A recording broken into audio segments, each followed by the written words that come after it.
मेरी पूरी YouTube family को जय माता दी। आपको सभी को हैप्पी नवरात्रि। आप भी कमेंट में ज़रूर मुझे लिखिएगा जय माता दी, हैप्पी नवरात्रि।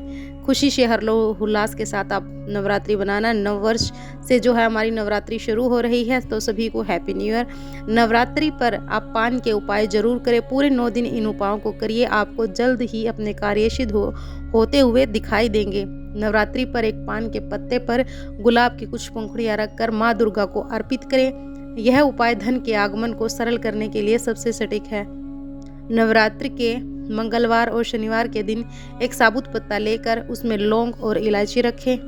इलायची खंडित ना हो, लौंग भी खंडित ना हो, और जो पान का पत्ता ले रहे हैं वो भी खंडित नहीं होना चाहिए। उसका एक बीड़ा बना ले और हनुमान मंदिर में जाकर यह बीड़ा उनको अर्पित कर दें। कर्ज की समस्या से छुटकारा पाने के लिए यह अचूक उपाय है।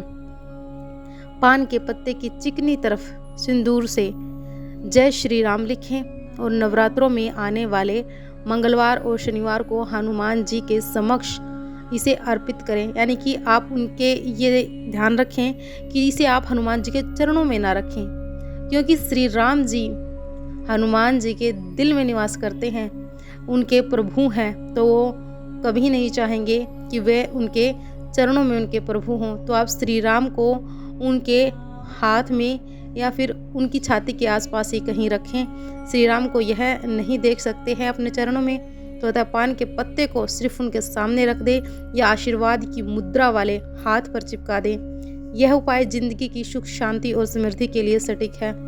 अगर आप जो है श्री राम के नाम की माला बनाकर हनुमान जी को पहनाते हैं ना, तो हनुमान जी बेहद खुश होते हैं और आपके काम बनते चले जाएंगे। इतने हनुमान जी खुश हो जाते हैं।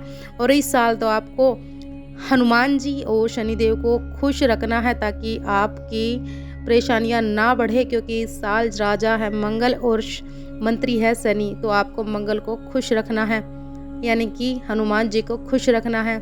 अगर मन चाही तरक्की रुक रही है तो एक पान का पत्ते के दोनों तरफ सरसों का तेल लगाएं और इसे नवरात्रि में माँ दुर्गा को अर्पित करने के बाद अपने सिर के पास रखकर सो जाएं। यानी कि आप ये काम अपने घर में ही करें। अगले दिन सुबह उठकर पान के पत्ते को किसी दुर्गा मंदिर के पीछे रख दें और फेंके नहीं। यह उपाय आपकी तरक्की के रास्ते खोल देंगे। आप इन उपायों को विश्वास के साथ कीजिएगा, आपकी तरक्की के रास्ते जरूर खुलेंगे। जिन लोगों का व्यापार मंदी में है, वे 9 दिनों तक नियम से एक ही समय पर पान का बीड़ा माँ दुर्गा के मंदिर में जाकर अर्पित करें।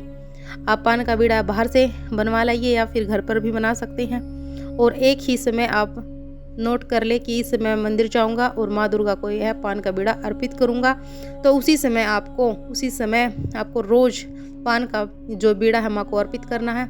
और ध्यान रहे कि सुनिश्चित समय तय कर ले और माँ दुर्गा आपके सफल व्यापार के लिए प्रसन्नतापूर्वक आशीष प्रदान करेगी। अगर हम कोई भी काम समय के अनुसार करते हैं तो हमारा हर काम होता है।